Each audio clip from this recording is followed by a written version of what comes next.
my creepy cronies. Welcome back to the channel. I, as always, am the Crow-lector. And today, I thought we'd do something a little bit different. We'd take a step back in time for the very first segment of what I've deemed, at least for the time being, as a Crow-lection classic. These are the figures and things that maybe are a little bit older. They're not all bright and shiny and new and full of hype. Maybe I have a little bit less to say about them than the usual thing, but I still want to talk about because it's part of the collection and it's something I am passionate about. And for the very first episode, I thought we would tackle a figure from one of my absolute favorite guilty pleasure movies, and not even really a guilty pleasure movie, just one of my favorite family classics, which is Mystery Men.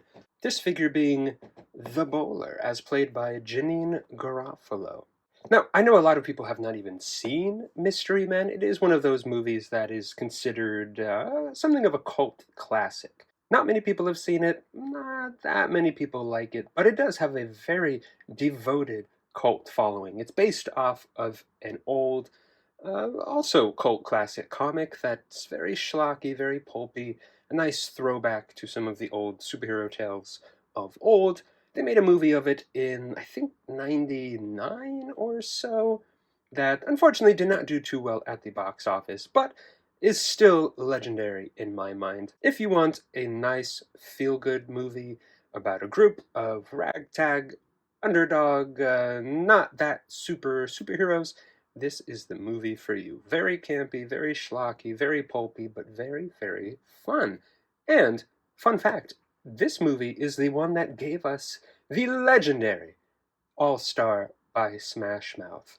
Obviously, it was popularized by Shrek, but this is the movie that it was written for. If you go back and watch the All-Star music video, you will see clips from Mystery Men. So, if nothing else, thank you for your service, Mystery Men, for All-Star by Smash Mouth. Now, getting into the figure itself, this is one I picked up at a secondhand store just the other day.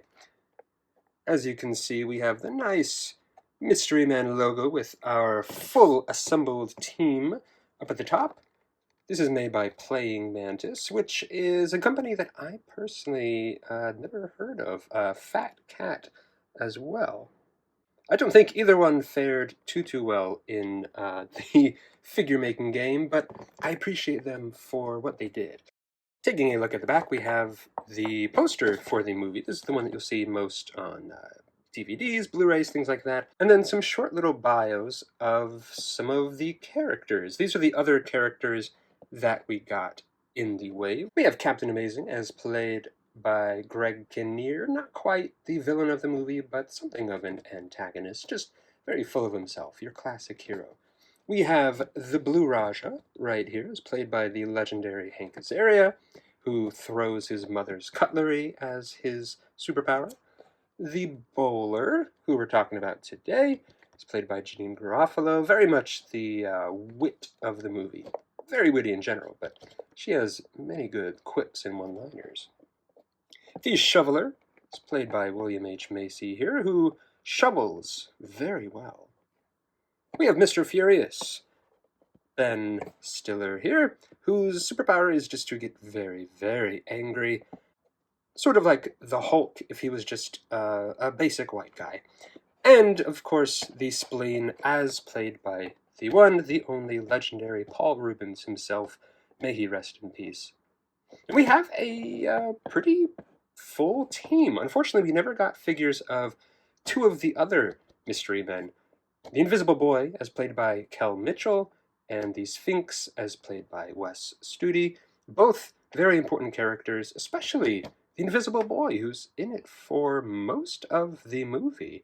The Sphinx comes in a little bit towards the end and helps them out. He's sort of their wise mentor. I really would have loved to have gotten a figure of either of them. I would gladly have traded Captain Amazing. Don't get me wrong, it's a nice enough figure, very fun. Obviously, your good guys need someone to battle, but I really would have liked at least as full of a base team as we can get. And I know what you're thinking. The Invisible Boy, his power is to become invisible when no one is looking, So, one could argue we did get a figure of the Invisible Boy, it's just that no one can see him. But still, put some respect on Kel Mitchell's name. But this figure is not going to be doing us any good in the box, so let's get this bowler out of her bag, shall we? I guess I'll just have to take my ball and go home. And here we have the bowler out of package. It was very, very easy to get her out of package, as you can imagine. After 25 or so years, that package was about ready to fall apart. Just the smell alone that this thing gives off has probably shortened my life by a couple years, but it is very much worth it. Here we have the bowler in all her glory. She sort of like a nice punk aesthetic in the movie. Again, very quippy, very snarky, sassy, very Janine Garofalo. Very early 2000s kind of strong female character. A nice foil for all the men in the group. As you can see, she is decked out in her bowling attire with the skull and pins. She's got her huge platform shoes. A lot of people in this movie wear platform shoes. It gives it sort of like a really fun, weird, retro-futuristic feel.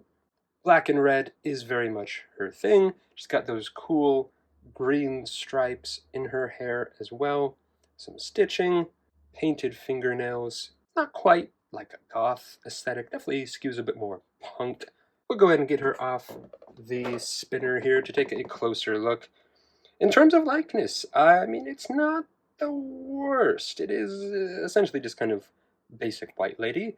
Janine Garofalo, I wouldn't say has like the worst or hardest likeness to match. Figures back then obviously went very heavy on the paint, so it wouldn't surprise me to see that there might be a very good sculpt underneath all this, just that the paint itself is very thick. As you can definitely see on things like her little ghost here, the skull on the back. But for the most part, it's pretty clean, all things considered. With the red stitching here especially, not a whole lot of slop, really. Same with the green in her hair. This I'm okay with a little bit of slop just because, there might be little strands of green here and there. But they did manage to paint the ponytail holder there as well. She's even got a cool little strike, a little patch or decal on her jacket there. She's got the painted fingernails.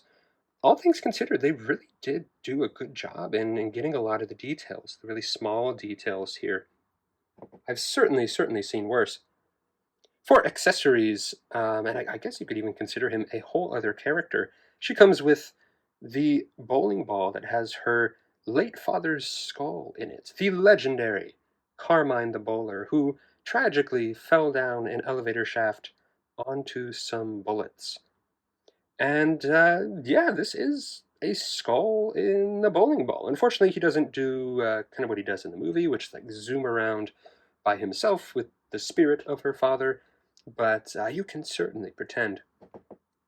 But one detail that I do really appreciate is that he does have the little bowling ball holes, and her hand is sculpted in a way that she can hold it. If you line up the back hole with the thumb, the front two with her two middle fingers there, and boom. Not all of the figures in the wave come with accessories, but you can't have the bowler without her bowling ball. And luckily with the articulation on these guys, though there isn't a whole lot, you can turn her hand so that she's holding up dear papa just straight up, and does a pretty good job of holding him. You can kind of wiggle him around, pretend you're throwing him, and he's not going to rocket off on his own, because I could easily see this becoming a little pet toy if given the chance. In terms of articulation, pretty good. There is a head swivel left to right. This was definitely before a whole lot of ball joints, so she's sort of like a glorified 5 points of articulation figure. But you get the head, you get both shoulders. Oh, there goes Carmine. Strike. You get some elbows, which is nice. Both wrists. There is a bit of a waist swivel but you can't really do much with it. It definitely catches here, and I do not want to risk breaking anything. There are little thigh cuts as well. Doesn't go too far, but gets you enough, definitely for stabilization. And then she does have knee articulation as well. Nothing too crazy. You're not going to get her into any sort of cool action poses, but that was sort of the whole thing with the movie, is that they're not action heroes. They're just your basic everyday dudes and dudettes who are kind of down on their luck, down in life. So while they do certainly have their moments, nothing too heroic. All in all, she's a really fun figure. This is a movie that holds a special place in my heart, and just the fact that there are any figures from it at all is so cool. It's so fun. Makes me so very happy. And the bowler definitely is one of my favorite characters from the movie. So just to have this representation on the shelf is just a nerdy dream come true for me. I definitely want to try and pick up the rest of the wave. I will always be a little bit sad that we never got those other two members of the Mystery Men, and no villains as well. No Jeffrey Rush as Casanova Frankenstein, no Susie Eddie Izzard as Disco Stew, but still, for what it is, it's a really fun representation of a really fun movie made by essentially a very small toy company. You can tell that it's something that they were passionate about, they had some love for, some hope in, and it translates very much to the figure. It is dated, it doesn't really hold up by today's standards, but it's so unique and so of the time that you can't help but just feel happy when looking at her. If you have not checked out the movie, I would definitely recommend giving it a try. Hopefully, with any luck, it'll become a favorite of yours as well. Let me know what you guys think in the comments below. Have you seen Mystery Men? And if so, what do you think? Have you collected any of these guys over the years? I know they were made in pretty small numbers, but if you manage to get any, let me know which ones. And if you could have figures made of any of your favorite guilty pleasure superhero movies, what would it be? Thank you so much for watching, you guys. I really do appreciate it. I will be back soon with more Creepy Crow-lection content. But in the meantime, don't forget, stay spooky. I guess I'll just have to take my ball and go home.